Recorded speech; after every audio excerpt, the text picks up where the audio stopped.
MD academy के इस नए वीडियो में आपका स्वागत है। आज हम सभी पढ़ेंगे एक समान वैद्युत क्षेत्र में रखे द्विध्रुव पर लगने वाले बल तथा बलयुक्त आघूर्ण क्या होता है, आइए हम समझते हैं। मान लीजिए आपका कोई वैद्युत क्षेत्र कुछ इस प्रकार से, बाह्य वैद्युत क्षेत्र कुछ इस प्रकार से, इसमें एक आवेश रख दिया जाए। किसी वैद्युत क्षेत्र में यदि कोई धनावेश रख दिया जाए, मान लीजिए प्लस क्यू आवेश रखा गया, तो प्लस क्यू आवेश रखा जाएगा। इस वैद्युत क्षेत्र द्वारा इस आवेश पर लगेगा बल। मतलब कोई भी वैद्युत क्षेत्र में जब किसी आवेश को रखा जाता है तो वह वैद्युत क्षेत्र उस आवेश पर एक बल लगाता है। उस बल का एक परिमाण होता है और उसकी एक दिशा होती है। तो आइए हम उसके बल के परिमाण के बारे में जानते हैं क्या होता है।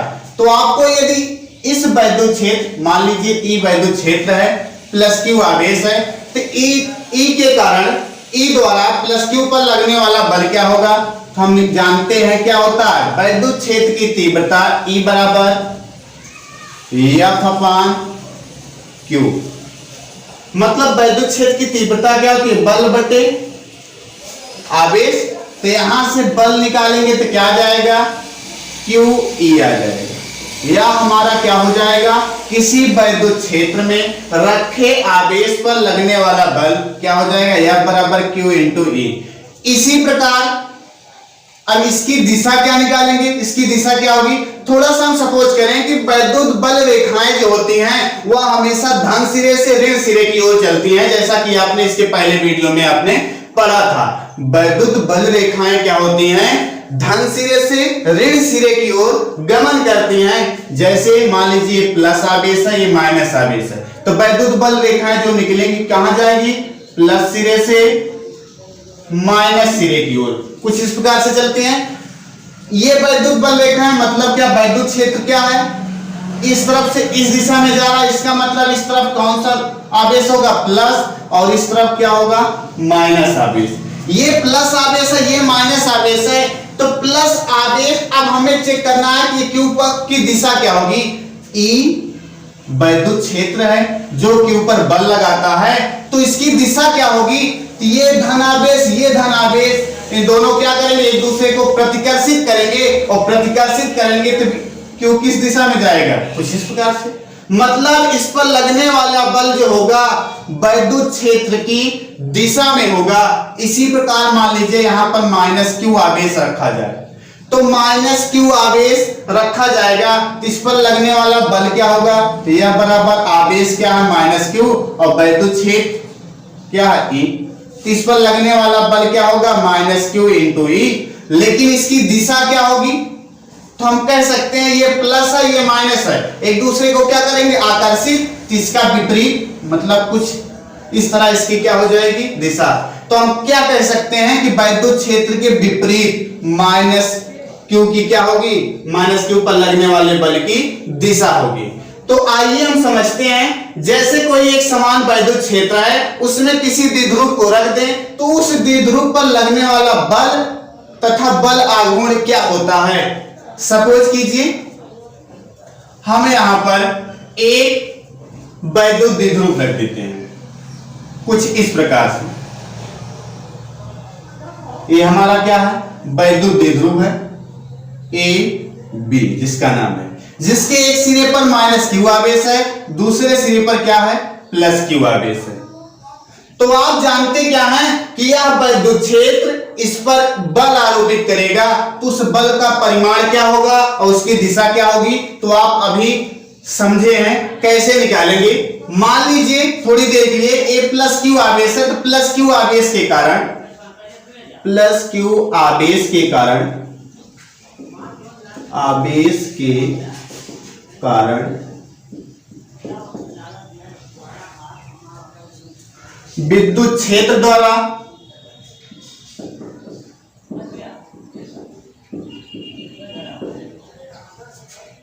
लगाया गया बल हम मान लिए F1 है, तो क्या होगा, F1 बराबर आवेश गुणे क्या, वैद्युत क्षेत्र की तीव्रता। मतलब वैद्युत क्षेत्र कितना है, E, तो कुल मिलाकर आपका आवेश क्या हो जाएगा, ये लगने वाला बल F1 बराबर Q इंटू E हो जाएगा। यहाँ सॉरी लिख दीजिए आप प्लस क्यू आवेश पर। ठीक, इसी प्रकार माइनस क्यू आवेश पर निकालें तो आवेश पर विद्युत क्षेत्र के द्वारा लगने वाला बल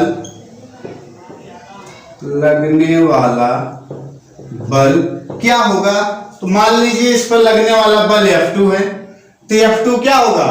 F2 का मान माइनस क्यू इंटू क्या विद्युत क्षेत्र E, तो F2 की वैल्यू क्या आ जाएगी? माइनस क्यू इंटू E, कुछ इस प्रकार से आ जाएगी। यहां तक तो हम समझ गए ना। लेकिन प्लस के ऊपर लगने वाला जो बल है उस बल की दिशा क्या होगी? तो आपको अभी बताया गया, ये इस तरफ धन सिरा, इस तरफ ऋण सिरा। क्यों? क्योंकि वैद्युत बल रेखाएं धन सिरे से ऋण सिरे की ओर चलती हैं, तो ये तभी ये क्या हो जाएगा फिर? धन सिरा, ये ऋण सिरा। तो धन सिरा ये है और ये भी धन आवेश है, मतलब ये दोनों एक दूसरे को क्या करेंगे? प्रतिकर्षित करेंगे, तो एक दूसरे से दूर हटेंगे, अर्थात इनकी दिशा कुछ इस प्रकार से हो जाएगी। इसी प्रकार इसकी दिशा क्या हो जाएगी? इस प्रकार, इसके विपरीत। तो हम क्या कह सकते हैं? इसकी दिशा इस तरह है ना। तो हम यहां पर क्या देख रहे हैं? F1 और F2 दोनों क्या है? परिमाण में बराबर हैं, लेकिन इसकी दिशा क्या है? विपरीत। तो यहां लिख सकते हैं चूंकि F1 और F2 परिमाण में बराबर परंतु दिशा में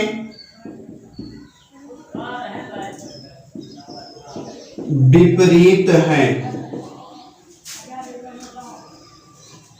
अतः हम कह सकते हैं या F1 और F2 असंगामी बल होंगे। इसका मतलब क्या है कि F1 इस दिशा में है, F2 इस दिशा में है, दोनों की दिशा विपरीत है, अर्थात ये दोनों क्या है? असंगामी बल हैं। तो जब इस पर एक बल इस दिशा में लग रहा है, एक बल इस दिशा में लग रहा है, तो इस पर वैद्युत द्विध्रुव क्या होगा? सपोज कीजिए हमारा क्या है? वैद्युत द्विध्रुव। एक इसके पीछे वाले सिरे पर लग रहा है बल कुछ इस दिशा में, और इस पर टैप की तरफ लग रहा है बल इस दिशा में, तो ये क्या हो जाएगा? कुछ इस दिशा में घूम जाएगा। मतलब आपका वैद्युत द्विध्रुव कुछ इस प्रकार से बल लगने के कारण कुछ इस तरह से घूम जाएगा। घूमने के कारण जो यह घूमता है उसे हम क्या कहते हैं? बल युग्म आघूर्ण। अर्थात हम क्या कह सकते हैं? F1 और F2 असंगामी बल हैं। असंगामी बल होने के कारण इस पर या वैद्युत द्विध्रुव पर एक बल युग्म आघूर्ण कार्य करता है। तो क्या लिखेंगे? यहां लिख सकते हैं F1 और F2 असंगामी बल होने के कारण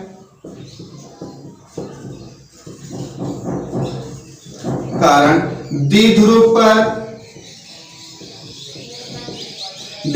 पर एक बल युग्म आघूर्ण कार्य करता है, जिसका परिमाण कैसे निकालेंगे? तो बल युग्म आघूर्ण क्या होता है? टाउ। टाउ बराबर क्या होता है? टाउ बराबर हम कह सकते हैं आवेश, सॉरी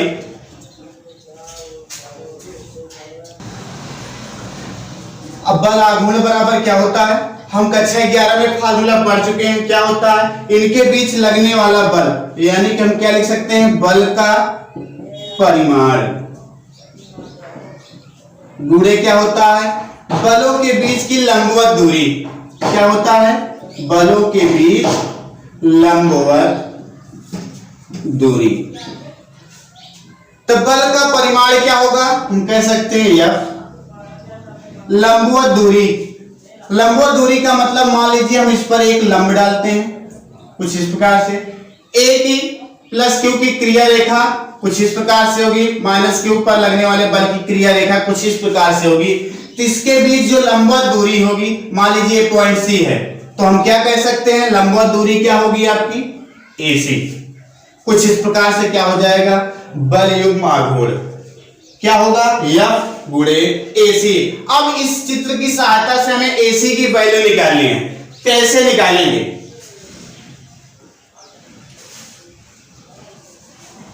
क्या होगा, तो हम क्या कह सकते हैं, सपोज कीजिए माना यह वैद्युत द्विध्रुव विद्युत क्षेत्र से थीटा कोण बनाता है। क्या, माना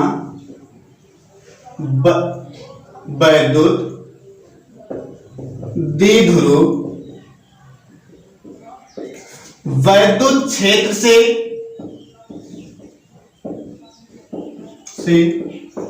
थीटा कोण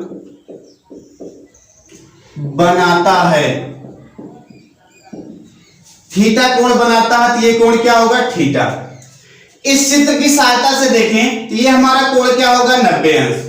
तो हमें AC की वैल्यू चाहिए, त्रिभुज ABC में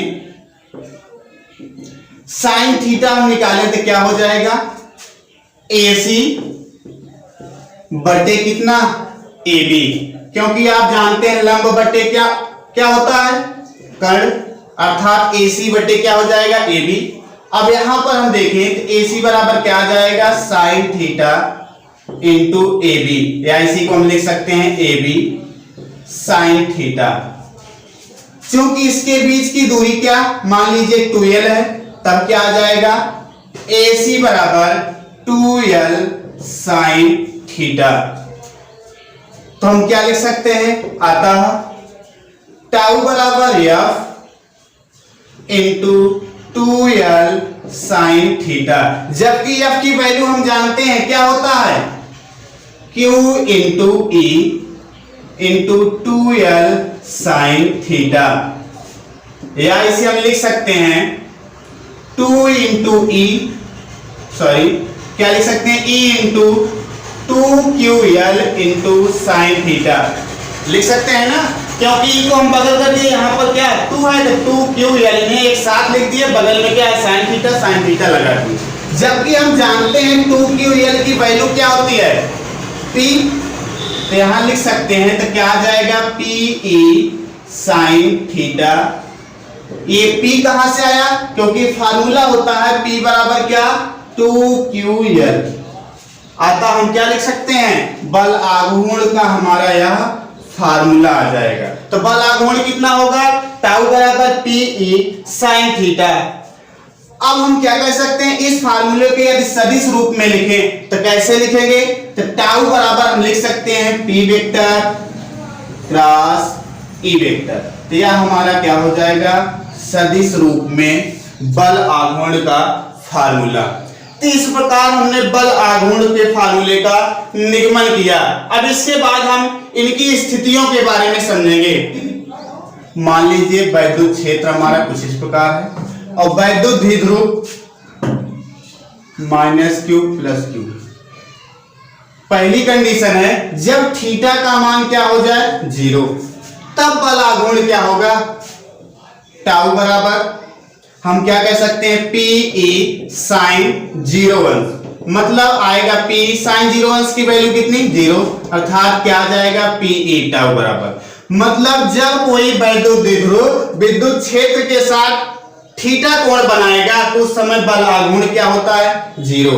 इसी प्रकार दूसरी स्थिति क्या हो जाएगी, थीटा बराबर जब 180 अंश हो तब बल आघूर्ण क्या होगा, हम कह सकते हैं टाउ बराबर। इसका चित्र कैसा होगा, ये मान लीजिए हमारे पास क्या है, वैद्युत क्षेत्र, ये क्या है, वैद्युत क्षेत्र। और आपका वैद्युत द्विध्रुव किस प्रकार रखा गया है, कुछ इस प्रकार से। ये आपका क्या है, +Q बेस, ये क्या है, -Q बेस।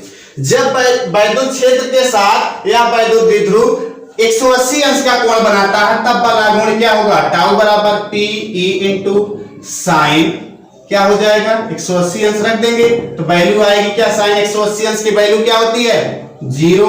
अर्थात हम क्या कह सकते हैं, तब बल आघूर्ण क्या होगा, 0।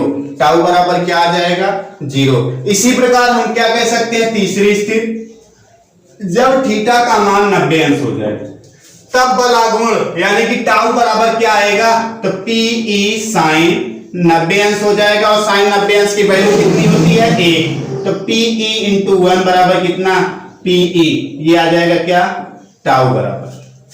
जबकि हम देख रहे हैं दोनों पे क्या है वैल्यू क्या है 0, जबकि यहाँ पर टाउ बराबर पीई।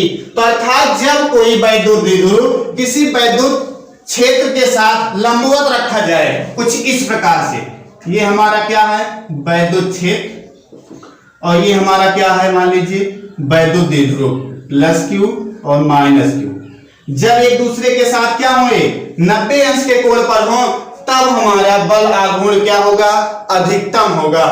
तो यदि वीडियो आपको अच्छा लगे तो लाइक कीजिए, कमेंट कीजिए तथा चैनल को सब्सक्राइब कीजिए। Thanks for watching this video.